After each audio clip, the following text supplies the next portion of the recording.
देखो, बिना गुरु के गोविंद की प्राप्ति नहीं होगी, ये नोट कर लो। जो जो लोग अपने मानव जीवन का कल्याण चाहते हैं कि इसी जन्म में हमारा कल्याण हो जाए, उन लोगों को सबसे पहले गुरु मंत्र लेकर अपना कल्याण करना चाहिए।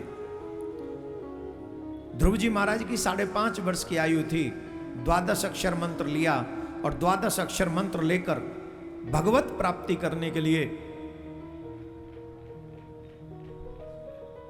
मधुबन जमुना जी के तट पे पहुंच गए ध्रुव जी महाराज। और ध्रुव जी महाराज वहां पहुंचकर तप करने लगे और मात्र 6 महीने में भगवत प्राप्ति कर ली। बोलो राधे राधे, जोर से बोलो राधे राधे। 6 महीने में भगवान प्रकट हो गए। भगवान ने कहा वरदान मांगो, वरदान मांगो, वरदान मांगो। अब बेचारे ध्रुव जी हाथ जोड़ के खड़े हो गए। अब ब्रह्मांड की सबसे बड़ी पावरफुल शक्ति खड़ी है, शंकर चक्र गदा पद्म चतुर्भुजी रूप में खड़े। भगवान कह रहे वरदान मांगो। ध्रुव जी के होठ हिल रहे हैं, फड़फड़ा रहे हैं, बोलना चाह रहे हैं, पर होठों से कुछ निकल नहीं रहा है, मानो सरस्वती मौन हो गई हो। तब भगवान ने अपना शंख लिया, ध्रुव के कपोल से लगा दिया। 6 वर्ष का बालक इतना निपुण हो गया, उनकी प्रज्ञा जागृत हो गई। और तब उन्होंने हाथ जोड़ के प्रार्थना की। आप भी हाथ जोड़ के भगवान को प्रणाम करें। योऽन्तः प्रविश्य मम वाचमिमां प्रसुप्तां संजीवेत खल शक्तिधर सुधाम्ना अन्यस्तहस्तचरण श्रवणत्वगाधीन् प्रणान्नमो भगवते पुरुषाय तुभ्यम्। हे भगवान, अंतर्वैरवस्थितम्, हम समझ गए हैं आप ही सबके भीतर हैं, आप ही सबके बाहर हैं, आप ही सबकी इंद्रियों को संचालित कर रहे हैं। सुनिए सुनिए सुनिए, ध्यान से सुनिए। आंखें देख रही हैं, ये सच है? जवाब दो। कान सुन रहे हैं, ये सच है? जोर से बोलो। वाणी बोल रही है, ये सच है? मृत्यु हो जाने पर आंखें भी वही हैं, कान भी वही हैं, वाणी भी, जिह्वा भी, फिर क्यों नहीं बोल रही? फिर क्यों नहीं देख रहा? फिर क्यों नहीं सुन रहा? पूरा घर रो रहा, जग जा, एक बार कुछ कह दे।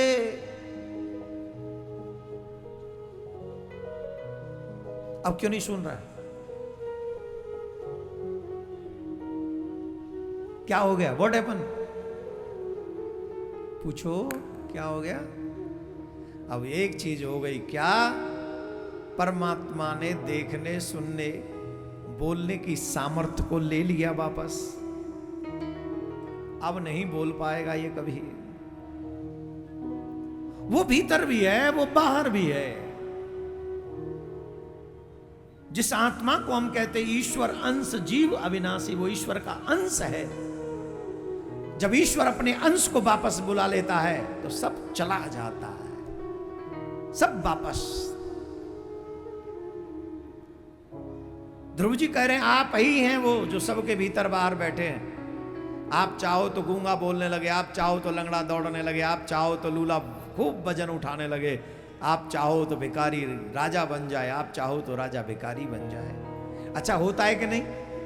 होता है कि नहीं? एक बार एक राजा का एक प्रश्न उभरा कि भगवान कहां रहता है? अगर है तो दिखता क्यों नहीं?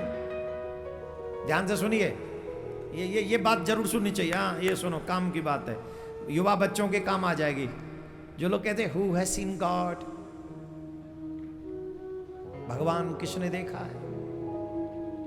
सुनो, मैं बताता हूं। एक राजा के 3 प्रश्न।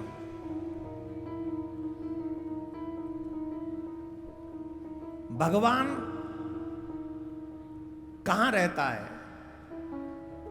अगर है तो दिखता क्यों नहीं है? और भगवान है तो करता क्या है? इन नास्तिक लोग जो कहते हैं ना हम नहीं मानते भगवान को, ये काल्पनिक बातें हैं, काउदना मेरो बस चल, मेरे आगे आ जाए, मैं बताऊं बेटा भगवान कहते कहें, तू आ तो जानेंगे मैं जौरे, आ तो सही काउदना। तो राजा के भी ये प्रश्न थे। अब एक दिन एक कोई संत आए, संत ने कहा यथा राजा तथा प्रजा, जैसा राजा होता है वैसी प्रजा होती है। हाँ जी कि ना जी? जोर से बोलो, अब बोलो तो सही। यथा राजा तथा प्रजा, जैसा राजा वैसी प्रजा होती है। तो करें क्या? राजा को धर्मात्मा बनाना चाहिए। बोले हाँ, कैसे बनेगा? प्रश्नों का उत्तर देते हैं। तो संत आए और संत ने कहा राजन मैं तुम्हारे प्रश्न का उत्तर दूंगा। बोले हाँ दीजिए महाराज। बोले प्रश्न क्या है? बोले प्रश्न यह है भगवान कहां रहता है?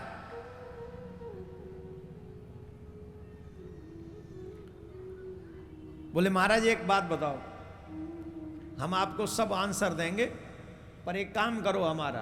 बोले क्या? बोले आप हमारा एक काम ये कर दो, एक दूध का गिलास मंगाओ, कटोरा मंगाओ, कटोरा, दूध का कटोरा मंगाया। अब देखो सुनोगे नहीं ध्यान से तो समझ में नहीं आएगी। बोले दूध का कटोरा मंगाओ। बोले मंगा दिया। बोले शक्कर मंगाओ, थोड़ी सी शक्कर, शक्कर मंगाई। महाराज ने वो शक्कर ऐसे घोल दी, दूध में शक्कर घोल दी, और अब कहा राजन इसमें जो शक्कर हो वो तुम ले लो। अरे अब कहां है शक्कर? शक्कर तो इसमें घुल गई। बोले इसमें शक्कर थी? बोले हाँ है। थी नहीं है। बोले शक्कर इसमें दिख रही है? बोले दिख तो नहीं रही पर है। बोले कैसे कह सकते हो है? या इस बात को ऐसे समझो, इस दूध में घी है, मक्खन है, ये दिख रहा है? जवाब दो। दूध में घी दिख रहा है, मक्खन दिख रहा है, तो आप ये कहोगे इसमें नहीं है? बोले जैसे इस दूध में शक्कर है पर दिख नहीं रही, जैसे इस दूध में घी है पर दिख नहीं रहा, वैसे ही इस संसार में परमात्मा कण कण में है पर हमें दृष्टिगोचर नहीं हो रहा।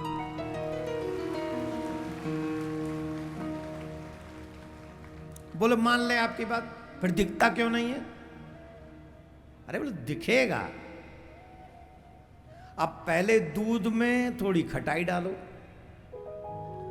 फिर दधी जमाओ, और दधी जमाने के बाद फिर उसका मंथन करो, और मंथन के बाद फिर उसे मक्खन निकालो, और मक्खन निकालने के बाद चूल्हे पे चढ़ाओ, चूल्हे पे चढ़ाओ, घी पाओ। परमात्मा भी मिलेगा, है तो इसी संसार में, पर जब तक भक्ति ज्ञान वैराग्य का मंथन नहीं होगा तब तक परमात्मा का दर्शन नहीं होगा, नहीं होगा, परमात्मा का दर्शन नहीं होगा।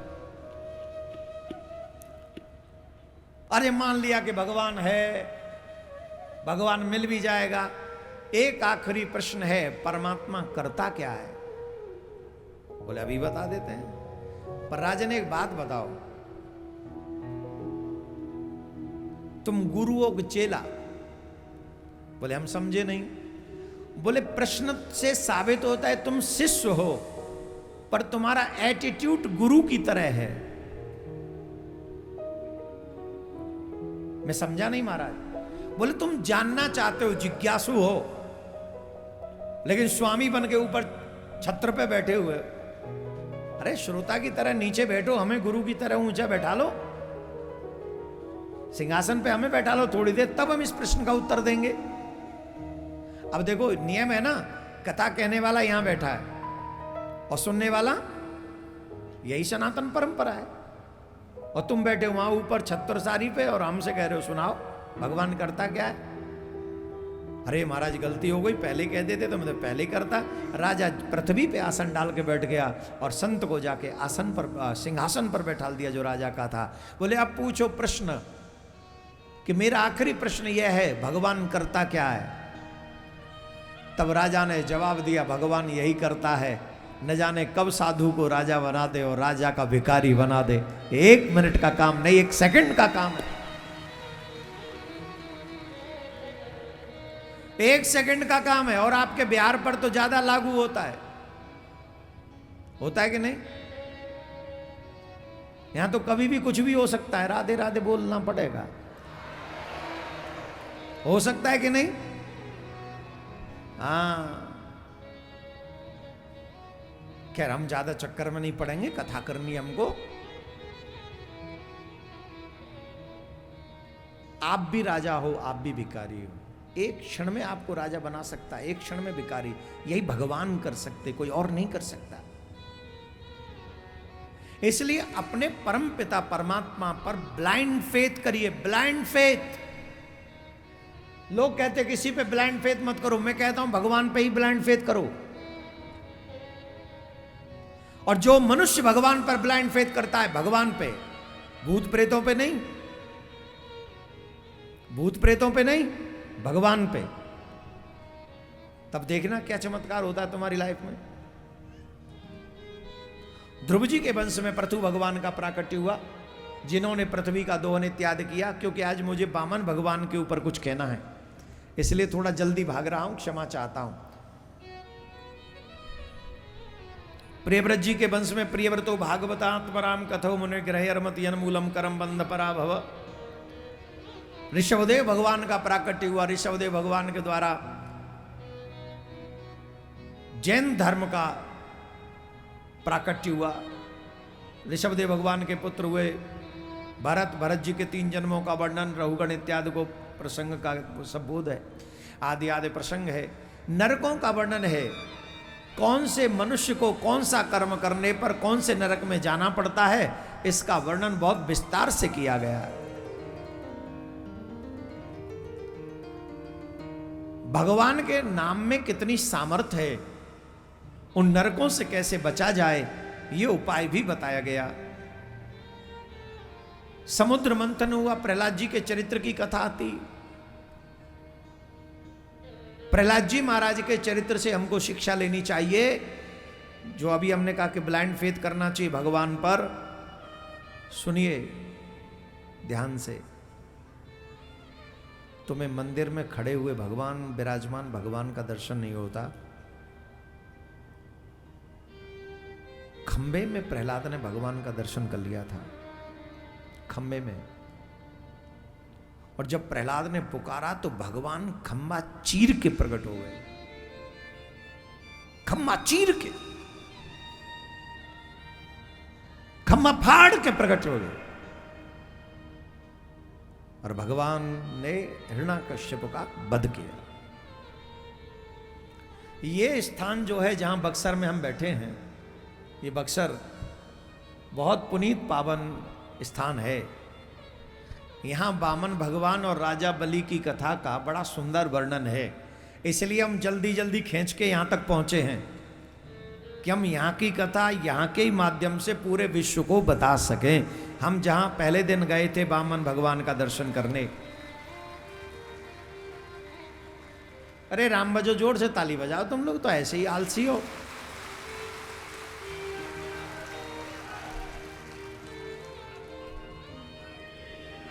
बोले वामन भगवान की जय,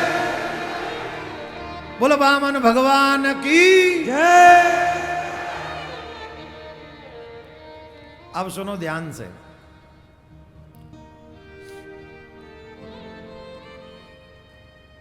भगवान ने वामन रूप धारण किस लिए किया? देवताओं का उद्धार करने के लिए,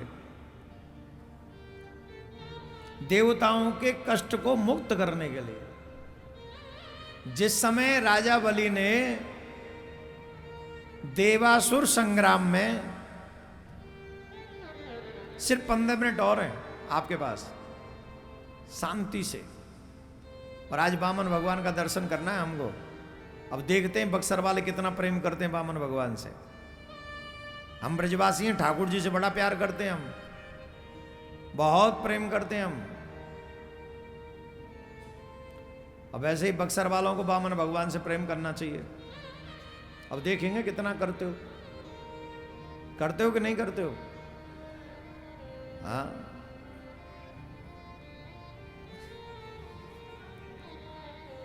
हाँ जी, कहा जाएगा। देवताओं ने ब्रह्मा जी से कहा, ब्रह्मा जी शंकर जी सब मिलकर नारायण भगवान के पास में गए और नारायण भगवान से कहा, प्रभु इन देवताओं के साम्राज्य को राजा बलि ने छीन लिया है, अब कृपा करो, कुछ तो करो। तब वामन भगवान बनने की भावना नारायण भगवान के मन में आई। कहा कि मैं इंद्र की मां के गर्भ से उपेंद्र बनकर प्रकट होऊंगा और देवताओं का कष्ट जो है दूर करूंगा।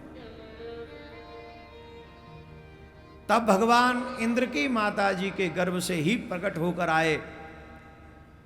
आकाश ने छत्र दिया, पृथ्वी ने खड़ाऊं दी, ब्रह्मा जी ने कमंडलू दिया, आदि आदि व्यवस्थाएं हुई और भगवान भिक्षा मांगने के लिए राजा बलि के द्वार पर पहुंच गए।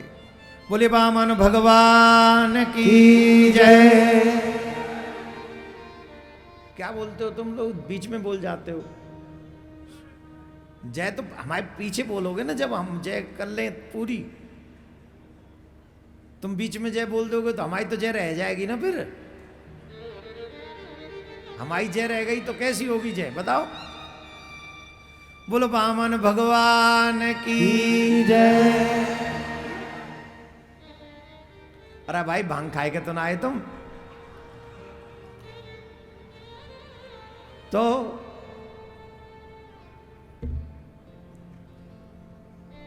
वामन भगवान को राजा बलि ने देखा और राजा बलि ने स्वागत किया। नमो ब्रह्मण्य देवाय गौ ब्राह्मण हिताय च। देखिए, सुनिए सुनिए, ध्यान से सुनिए। राजा बलि का स्वभावतः वो दैत्य स्वभाव है।